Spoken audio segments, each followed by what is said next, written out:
Hello दोस्तों, स्वागत है आपका हमारे अपने YouTube चैनल यानी कि स्टडी पॉइंट एआई क्लासेस में। मैं आपका अपना राजकुमार शर्मा। आज हम लोग पढ़ने वाले हैं पार्ट्स ऑफ स्पीच की शब्दों के भेद के पॉइंट नंबर 2। जो हमारा पॉइंट नंबर 2 था, यानी कि पहला हमारा था नाउन। ठीक है, तो नाउन हम पूरा पढ़ चुके हैं। जो अभी तक नहीं देखे हैं तो वो वीडियो हमारा देखें, और जो चैनल सब्सक्राइब नहीं किए वो चैनल को सब्सक्राइब कर लें और बेल आइकन जरूर दबाएं। चलिए हम पढ़ेंगे दूसरा। प्रोनाउन होता क्या है? प्रोनाउन को हिंदी में हम लोग सर्वनाम कहते हैं। चलिए इसकी डेफिनेशन लिख देते हैं।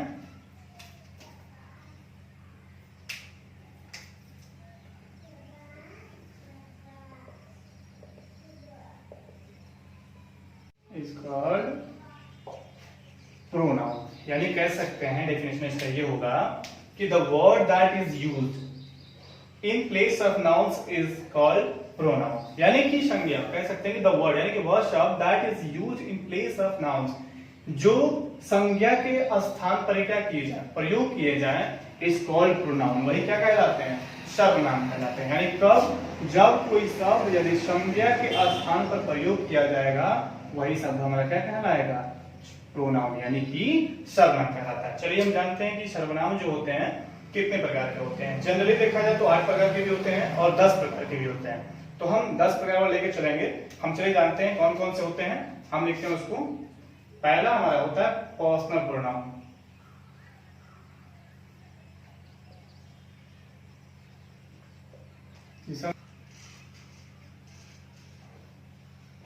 व्यक्तिवाचक सर्वनाम।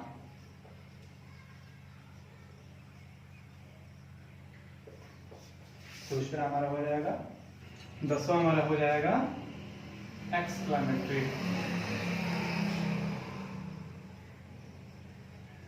प्रोनाउन। हिंदी से कह सकते हैं हम लोग विस्मया विबोधक सर्वनाम। यह है हमारे 10 प्रोनाउन जो हम पढ़ने वाले हैं। प्रोनाउन कौन कौन से? पर्सनल। दूसरा हमारा हो गया पोसेसिव प्रोनाउन, जिसे हम लोग कहते हैं स्वत्वबोधक सर्वनाम। ठीक है। तीसरा हमारा है रिफ्लेक्सिव प्रोनाउन, इसे इंफैटिक भी कहते हैं, निजवाचक सर्वनाम कहलाता है। और हमारा फोर्थ हो जाएगा रिलेटिव प्रोनाउन, यानी कि संबंधवाचक सर्वनाम। और हमारा 5 है डेमोन्स्ट्रेटिव प्रोनाउन, जिसे हम लोग कहते हैं निश्चयवाचक सर्वनाम। अब हमारा है छठा इंडेफिनिट प्रोनाउन, जिसे हम लोग कहते हैं अनिश्चयवाचक सर्वनाम। छठा हमारा था 7वां इंटरोगेटिव प्रोनाउन, जिसे हम लोग कहते हैं हिंदी में प्रश्नवाचक सर्वनाम। और हमारा 8वां आता है जिसे हम डिस्ट्रीब्यूटिव प्रोनाउन, जिसे हम लोग कहते हैं वितरणवाचक या फिर विभाग सूचक सर्वनाम।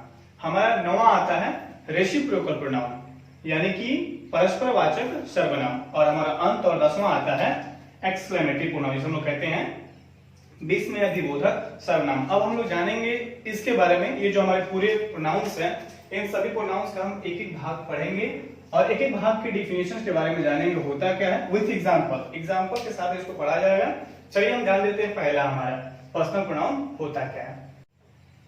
पहला हम जानते हैं कौन सा है। तो पहला हमें बताया था इसमें 10 पार्ट में से पहला पढ़ेंगे हम लोग पर्सनल।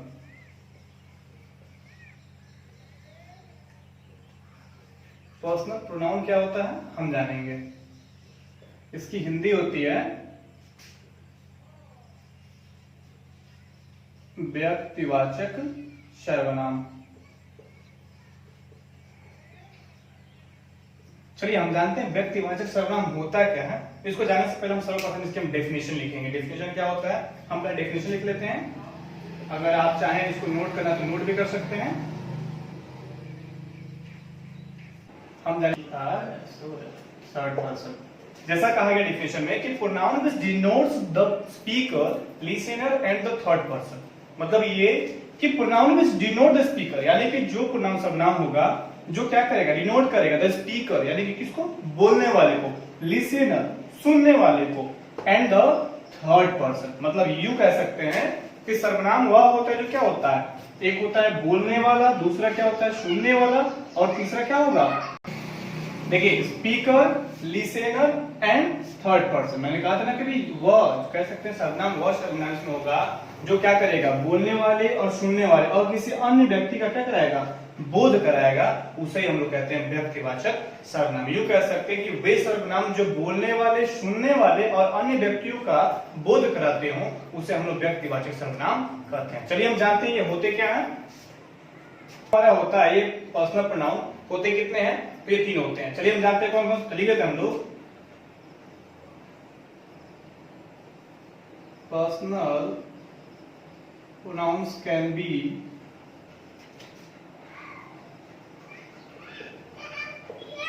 classified into 3 groups। यानी कि व्यक्तिवाचक सर्वनाम को इसको 3 ग्रुप में क्या कर दिया, 3 समूहों में बांटा गया है। वह कौन कौन से, तो हम जानते हैं। पहला हमारा हो जाएगा फर्स्ट पर्सन, यानी कि फर्स्ट पर्सन।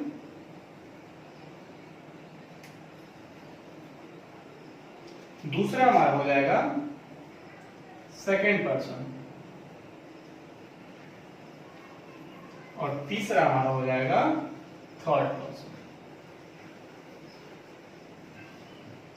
इन 3 वर्गों में इसको क्या कर दिया गया, बांट दिया गया। जैसा कि हम जानते हैं फर्स्ट पर्सन को क्या कहते हैं, तो कहते हैं हम इसको कहते हैं हम लोग प्रथम पुरुष, ठीक है। और दूसरा हमारा होता है सेकंड पर्सन। सेकंड पर्सन क्या होता है, तो इसको हम लोग कहते हैं मध्यम पुरुष।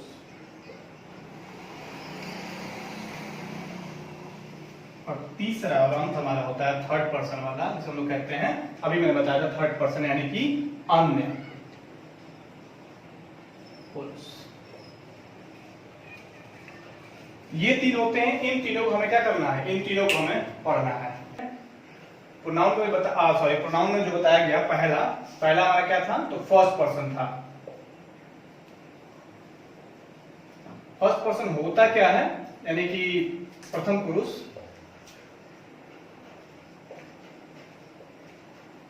इसको हम जानेंगे, इसको कह सकते हैं कि इन दिस ग्रुप। इसमें कहा गया फर्स्ट पर्सन होता क्या है, जनरली देखिए फर्स्ट पर्सन होता क्या है, आसान तरीके से लिखा गया, कह रहा है कि in this group the pronoun refer to self like, जैसा क्या होगा हमारा आई, यानी क्या कह रहा है, I and we are the pronoun of this group. यानी कह सकते हैं कि इस समूह में जो सर्वनाम होगा वह क्या कहेगा, स्वयं से बात करेगा। सेल्फ यानी कि स्वयं से बात करेगा, वही क्या कहलाएगा, हमारा प्रथम पुरुष कहलाएगा। देखिए हम एक एग्जांपल लिख सकते हैं। एग्जांपल में कह सकते हैं कि मैं एक लड़का हूं, ठीक। दूसरा एग्जांपल लिखते हम लोग कि हम दोस्त हैं। इसमें कहा गया है ना कि सेंटेंस में क्या होगा, जो स्वयं से बात करेगा, जो स्वयं बोलेगा यानी बात करेगा, वो क्या कहलाएगा, प्रथम पुरुष कहलाता है। जैसे इसमें कहा रहा है कि मैं एक क्या हूं, लड़का हूं, तो कह सकते हैं ना कि इसमें आई एम अ बॉय, ठीक। दूसरा क्या है, कह रहा है कि हम दोस्त हैं, तो वी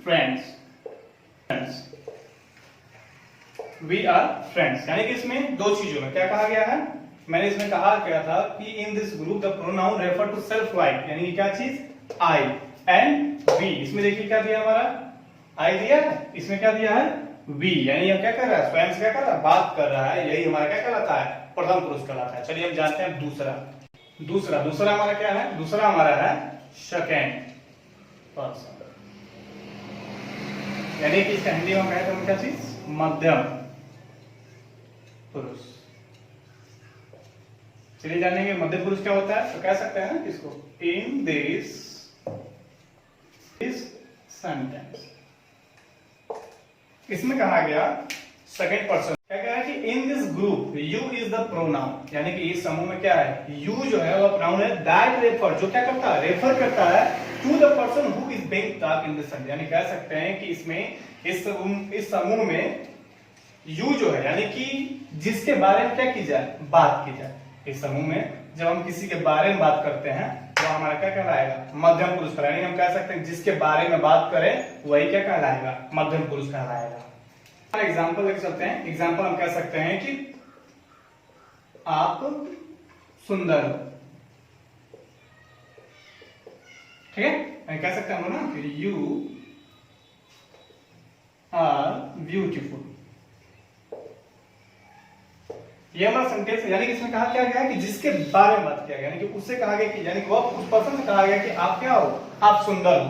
तो यही हमारा क्या हो जाएगा, इसमें हमारा हो जाएगा मध्यम पुरुष। सकते हैं कि आप क्या हो, या फिर यूं कहें हम लोग कि तुम अमीर हो। ठीक है, इस तरह सेंटेंस होगा। सॉरी, ये हमारा ये डबल एल है। इसमें कह सकते हैं हम लोग कि यू आर रिच। इस टाइप से कह सकते हैं ना कि जो चीज जिसके बारे में हम क्या करें, बात करें। हमने बात किया कि तुम क्या हो, अमीर हो, तुम क्या हो, सुंदर हो। जिसके बारे में हमने बात किया वही हमारा क्या कहलाएगा, मध्यम पुरुष कहलाएगा। अब हम बात करेंगे तीसरे की। चलिए, तीसरा हमारा हो जाएगा थर्ड पर्सन। थर्ड पर्सन हम बताए थे किसे कहेंगे हम लोग, यहाँ पे अन्य पुरुष को कहेंगे। थर्ड पर्सन मीन्स अन्य पुरुष। चलिए जानते हैं अन्य पुरुष होता है क्या, तो कह सकते हैं हम लोग कि इन आर यूज्ड। यानी कि देखिए थर्ड पर्सन में देखिए ध्यान से कह रहा है कि इन दिस ग्रुप आर, ये हमारा है in this group our is used to refer the third person such as, जैसे कि हमारा क्या हो जाएगा, ही हो जाएगा, सी हो जाएगा, इट हो जाएगा, दे हो जाएगा, वी हो जाएगा। यानी कह सकते हैं कि आर यूज, कह सकते हैं कि इस समूह में स्वयं से यदि किसी दूसरे के बारे में क्या की जा रही हो, चर्चा की जा रही हो, बात की जा रही हो, उसे हम कहते हैं अन्य पुरुष। फॉर एग्जाम्पल देख लीजिए। हमारा एग्जाम्पल कह रहा है कि मान लीजिए कि वह एक लड़की है। क्या है, वह एक लड़की है, वह एक लड़की है। तो हम लिख सकते हैं ना कि सी इज अ गर्ल। सेंटेंस हो गया सी इज अ गर्ल। मैंने कहा था ना कि किसी के बारे में चर्चा करें कि वह क्या है, वह एक लड़की है। जैसे कहे हम चीज कि यह एक कलम है, यह क्या है, कलम है, यानी कि एक पेन है। तो कह सकते हैं कि इट इज ए पेन। यानी कि हम किसी के बारे में क्या कर रहे हैं, चर्चा कर रहे हैं कि यह क्या है, कलम है। यानी कि हमारा क्या हो गया, इट, ये चीज हमारा है। या फिर हम यूं कहें कि वहां पर कुछ बच्चे खेल रहे हो, तो हम दर्शाते हैं ना कि वे क्या हैं, बच्चे हैं। तो कह सकते हैं कि वे बच्चे हैं। तो उसके लिए हम लिख सकते हैं कि दे आर चिल्ड्रन। इस प्रकार हम यदि कह सकते हैं कि यदि हम स्वयं से किसी के बारे में चर्चा करते हो, वह हमारा क्या कहलाता है, अन्य पुरुष कहलाता है। इस प्रकार से हमारा जो पर्सनल प्रोनाउन था उसमें तीन प्रकार से होते हैं, फर्स्ट पर्सन, सेकेंड पर्सन और थर्ड पर्सन। यह हमारा पूरी तरह से खत्म हो गया। चलिए अब हम जानते हैं अगला, ये प्रोनाउन का दूसरा। प्रोनाउन का दूसरा जो है वह दूसरा क्या है, तो हम जानेंगे। हमारा था पोसेसिव। क्या था, पोसेसिव प्रोनाउन।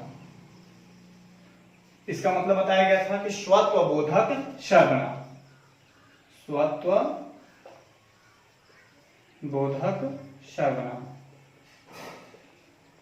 चलिए हम स्वत्वबोधक सर्वनाम का हम डेफिनेशन जानते हैं कि डेफिनेशन क्या होता है। इसके साथ साथ हम डेफिनेशन के साथ साथ एग्जांपल भी पढ़ेंगे, मैं बता चुके हैं पहले ही। चलिए इसका हम डेफिनेशन लिखते हैं।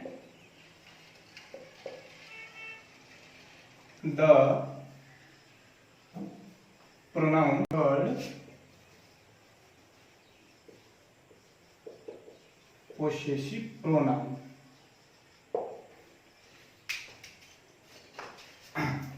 प्रोनाउन कह रहा है इसमें कि द प्रोनाउन, कह रहा है कि the pronoun which shows the possessions or ownership is called possession, possessive pronoun. मतलब ये कह सकते हैं द प्रोनाउन यानी कि वो सर्वनाम व्हिच जो क्या करें, शोज में दर्शाते हो द पोसेशन, यानी क्या दर्शाते हो, अधिकार दर्शाते हो। Ownership is called possession, possessive pronoun. कह सकते हैं जो संबंध दर्शाते हो, यानी कि स्वयं का जो बोध कराते हो, उसे हम लोग कहते हैं स्वत्वबोधक सर्वनाम। यानी यूं कहें कि वह इसमें अपना दर्शाएंगे कि हाँ स्वत्वबोधक, यानी कि अपना दर्शाएंगे। जैसे कहेंगे कि हमारी चीज है, इसमें संबंध दर्शाएंगे, इसे हम लोग कहेंगे स्वत्वबोधक सर्वनाम। कह सकते हैं कि वैसा सर्वनाम जिसमें क्या किया जाए, स्वयं का बोध कराया जाए। वैसा सर्वनाम जिसमें स्वयं का बोध कराया जाए उसे हम लोग क्या कहते हैं, स्वत्वबोधक सर्वनाम। जैसे कह सकते हैं कि फॉर एग्जाम्पल लेके चलते हैं हम लोग। फॉर एग्जाम्पल जैसे कहा जाए कि यह जो घर है मेरा घर है, यह मेरा घर है। इसमें क्या दर्शाया गया है, किसका घर है, मेरा घर है। कह सकते हैं ना कि दिस इज माय हाउस। इसमें दर्शाया गया कि किसका घर है, मेरा घर। मैं यूं कहें कि ये पेन किसका है, मेरा है, कह सकता हूं कि यह पेन मेरा है। देख सकते हैं हम लोग, दिस इज माय पेन। यानी कि जिसमें दर्शाया जाए, मैंने अभी बताया कि जिसमें स्वयं का बोध कराया जाए वह क्या कहलाता है, हमारा स्व का बोधक सर्वनाम कहलाता है। इसमें कह रहा है इसमें यह घर मेरा है, यह पेन किसका है, मेरा है। यानी इसमें दर्शाया कि दर्शाया ये रहा है कि यह चीज किसकी है, मेरी है। इसमें दर्शाया गया ऑनरशिप इसका कौन है, मैं हूं। तो यह हमारा क्या कहलाएगा, स्व का बोधक सर्वनाम कहलाएगा। थर्ड हमारा है रिफ्लेक्सिव निजवाचक सर्वनाम। अब हम पढ़ेंगे रिफ्लेक्सिव प्रोनाउन क्या होता है, निजवाचक सर्वनाम। चलिए इसके हम पहले सर्वप्रथम डेफिनेशन जान लेंगे। डेफिनेशन क्या होता है,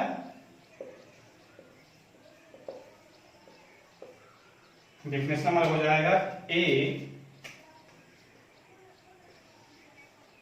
रिफ्लेक्सिव itself।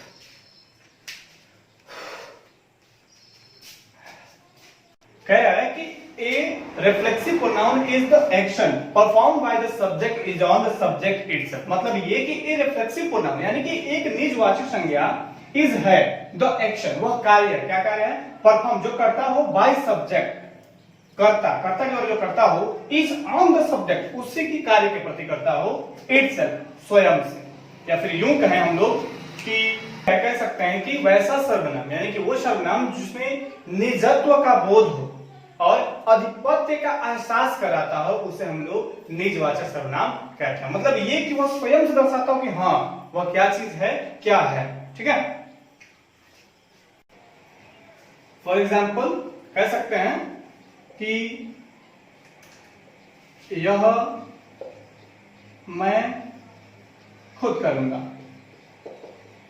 मैंने अभी बताया इसमें क्या हो, निजत्व का बोध हो और अधिपत्य का एहसास कराया जाए।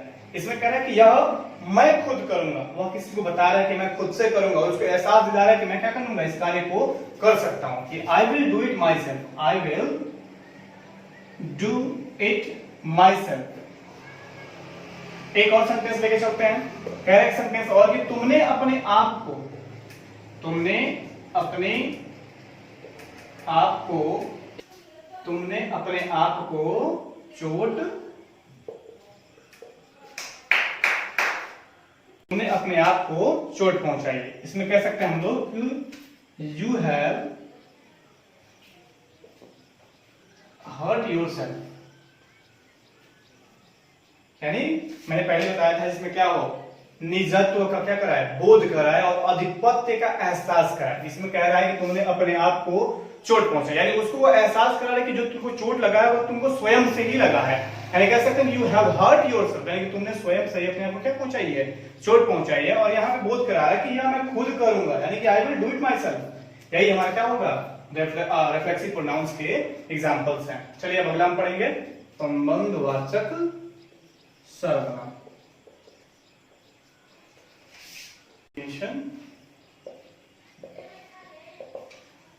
चलिए जानेंगे डेफिनेशन क्या होता है। कह सकते हैं द रिलेटिव प्रोनाउन। चलिए इसमें कह रहा है कि a pronoun which shows, a pronoun which shows relations of a noun is known as a relative pronoun. मतलब ये कि एक प्रोनाउन विच शोज, यानी कि एक सर्वनाम जो होता है वह सर्वनाम जो क्या करता हो, शो दर्शाता हो, रिलेशन संबंध को दर्शाता हो, और नाउन एक संज्ञा के, is known as relative pronoun. और वही क्या कहलाता है, संबंधवाचक सर्वनाम कहलाता है। फिर यूं कह सकते हैं कि यह जो है संबंधवाचक सर्वनाम दो वाक्यों को जोड़ने का कार्य करती है, वही हम कहते हैं संबंधवाचक सर्वनाम। सर्वप्रथम हम जाने से पहले, इसके एग्जांपल हो जाने से पहले एक छोटा सा फॉर्म है रिलेटिव प्रोनाउंस का, इसको हम समझ लेते हैं, बहुत इजी हो जाएगा समझने के लिए। जैसे कह रहे हैं कि एनिमल्स एंड थिंग्स, यानी कि जब भी किसी वस्तु की बात होगी और जानवर की बात होगी, तो उसमें देखिएगा दोनों वाक्यों को जोड़ने के लिए या तो बीच का प्रयोग होगा या फिर किसका प्रयोग होगा, दैट का प्रयोग होगा। सेम वही चीज यदि कोई पर्सन है, कोई व्यक्ति है, तो यहाँ पर तीन चीजें हैं, क्या किया जाता है, तीन चीजों को जोड़ा जाता है। आपको हम पहले पढ़ा चुके हैं इसको, अगर आपको याद होगा तो इसमें हमें बताया था नॉमिनेटिव, ऑब्जेक्टिव और ये हमारा क्या बताया था, पोसेसिव प्रोनाउंस को बताया था। ये तीनों चीजें किसी वाक्य से जोड़ती है, यदि वो व्यक्ति से संबंधित है तो इन तीनों चीजों को क्या किया जाता है, प्रयोग किया जाता है वाक्य को जोड़ने के लिए। सेम ये भी कह रहा है कि टाइम, टाइम क्या होता है, समय, समय जब जोड़ेगा तो व्हेन यानी कि जब या फिर कब, ऑन विच यानी किस समय की बात है, उस समय जो दर्शाएगा तो टाइम क्या कर देगा, उसको यहाँ पर जोड़ देगा। अगला कह रहा प्लेस, प्लेस का होता है जगह, यानी कि वेयर, कहां पर, कहां पर होगा, तो ये चीज हमारा जब भी आएगा तो ये हमारा क्या हो जाएगा, वेयर का प्रयोग किया जाएगा। ये हमारे जो फॉर्म थे रिलेटिव प्रोनाउंस के, ये मोस्ट इंपोर्टेंट है। अगर ये आपको याद हो जाता है तो रिलेटिव प्रोनाउंस यकीन मानिए आपके लिए कुछ नहीं है। चलिए हम इसको एग्जांपल जानते हैं। सर्वप्रथम इसको इरेज करें हम जानेंगे, पर्सन में सेंटेंस लेते हैं। कह रहा है कि मैं जिस बच्चे को पढ़ाता हूं उसे तुम अच्छी तरीके से जानते हो, अच्छे से जानते हो, ठीक है, अच्छे से जानते हो। I teach the boy whom you know very well। ध्यान से देखिए सेंटेंस में, इसमें कह रहा है कि I teach the boy whom you know very well। Sentence में कहा क्या है कि मैं जिस बच्चे को पढ़ाता हूं, यहाँ देखिएगा मैंने कॉमा लगाया दर्शाने के लिए कि हाँ यह दो वाक्य हैं। क्यों, देखिए मैं जिस बच्चे को पढ़ाता हूँ, मैं किसी बच्चे को पढ़ाता हूँ, दूसरा कह रहा है कि तुम मुझे अच्छे से क्या करते हो, अच्छे से जानते हो। दो वाक्य हो गए, दोनों को जोड़ने का काम किसने किया, तो ध्यान दीजिएगा यहाँ पे क्या लगाया गया है, whom, यानी कि आई टीच द बॉय, मैं जिस लड़के को पढ़ाता हूँ, whom क्या हो गया, जिस बच्चे को पढ़ाता हूँ, यहाँ कौन कर रहा है, जोड़ रहा, ये जोड़ रहा है whom you know very well, तुम उससे अच्छी तरीके से क्या करते हो, जानते हो। ये हमारे सेंटेंस हो गया। चलिए हम दूसरा लेते हैं। कह सकते हैं कि यह वही स्थान है जहां लोग घूमने आते हैं। चलिए कह सकते हैं कि this is the place where the people come for picnic. Picnic कह सकते हैं, यहाँ पे देखिए पिकनिक जो है, पिकनिक यहाँ पे एंजॉय भी लिख सकते हैं, वो भी चलेगा आपका, क्योंकि यहाँ दर्शाना क्या करने लोग आते हैं, घूमने आते हैं। घूमने का मतलब समझ सकते हैं कि लोग एंजॉय करने ही आएंगे, जाहिर सी बात है। कह रहे सेंटेंस में कि यह वही स्थान है, यह वही स्थान है जहां लोग क्या करने आते हैं, घूमने आते हैं। यहाँ दर्शाया गया है घूमने, कहां पर दर्शाया गया है, यहाँ, यहाँ क्या दर्शाया गया, वेयर, यानी कि कहां गए जाते हैं, कारण यह वही स्थान है। कौन सा स्थान है, वही स्थान है where the people come for picnic. चलिए हम इसका जानते हैं। अगला कह सकते हैं कि तुमने जो किताब मुझे दी थी वो यहाँ, वो कहाँ है, यहाँ हो जाएगा इसका, here is the book, here is the book that you lent me। ठीक है, सेंटेंस में कहा क्या है कि तुमने जो किताब मुझे दी थी वो यहाँ है। सेंटेंस में बताया था कि थिंग्स में, या थिंग्स में क्या लगता है, थिंग होगा या फिर एनिमल होगा, तो वहां मैंने बताया था कि दैट का प्रयोग किया जाएगा। किसका प्रयोग, दैट का। इसमें देखिए दैट का प्रयोग है, ये कह रहा है ना कि here is the book, here is the book you lent me, कि तुमने जो किताब मुझे दी थी वो कहाँ है, यहाँ है। तो दैट, इसमें किसका प्रयोग किया गया है, दैट का। फिर इस प्रकार से हमारा क्या होता है, इस प्रकार से हमारा रिलेटिव प्रोनाउन जो है, संबंध दर्शाने वाले जो होते हैं, सर्वनाम जो संबंध दर्शाते हैं एक दूसरे के, वो जो सेंटेंसेस थे वो खत्म हो गए। चलिए हम इसका अगला पढ़ते हैं।